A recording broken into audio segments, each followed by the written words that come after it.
আমি তানিয়াস কিচেন থেকে তানিয়া বলছি।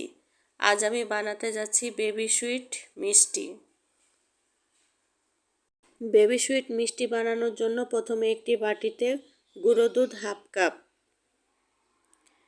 সুজি হাফ টেবিল চামচ, ময়দা হাফ টেবিল চামচ, বেকিং পাউডার 1/4 টিস্পুন, ঘি 1 চা চামচ। সব কিছু উপকরণ দেওয়া হয়ে গেছে। এখন আলতো হাতে সব কিছু মিশিয়ে লিকুইড দুধ দিয়ে সেনে নিতে হবে।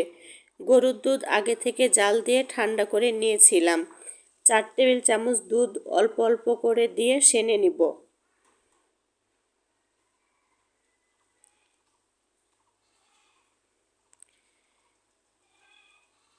সেনে নেওয়ার সময় অনেকটা পাতলা মনে হবে, তবে এ সময় ভয়ের কিছু নেই। ঢাকা দিয়ে 5 মিনিটের জন্য রেস্টে রেখে দিলেই শক্ত হয়ে যাবে। এখন ঢাকা দিয়ে 5 মিনিটের জন্য রেস্টে রেখে দিব। ফিরে এলাম 5 মিনিট পর।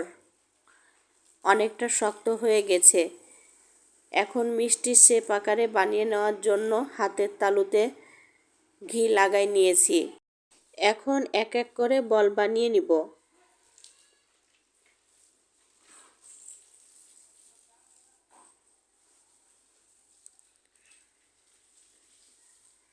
একটি বল বানানো হয়ে গেছে। এভাবে আমি বাকি বলগুলো বানিয়ে নিব। বল বানানোর সময় আমি অল্প একটু ড্রো রেখেছিলাম। এই ড্রোয়ের মধ্যে রেড ফুড কালার মিশিয়ে নিব। এটি অপশনাল, আপনারা চাইলে বাদ দিতেও পারেন। এখন আমি গোল করে বানিয়ে নিব।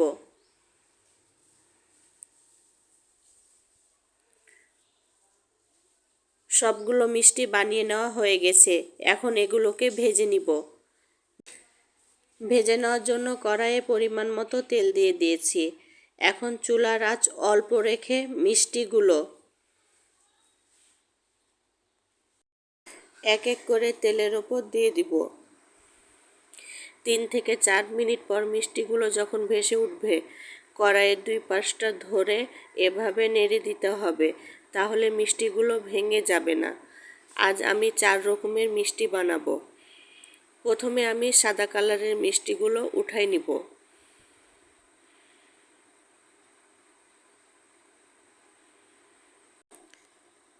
কালার কিছুটা চেঞ্জ হয়ে এসেছে।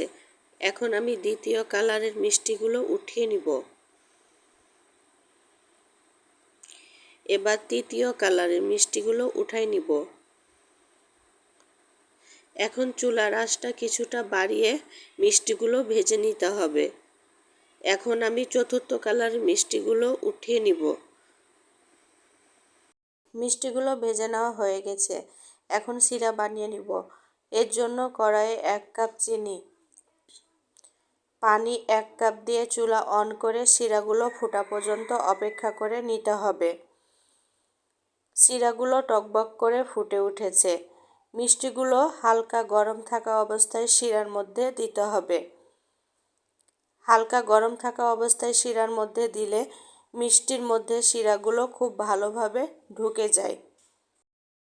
এখন নেড়ে ঢাকনা দিয়ে 6 থেকে 7 মিনিটের জন্য জাল দিয়ে নিব।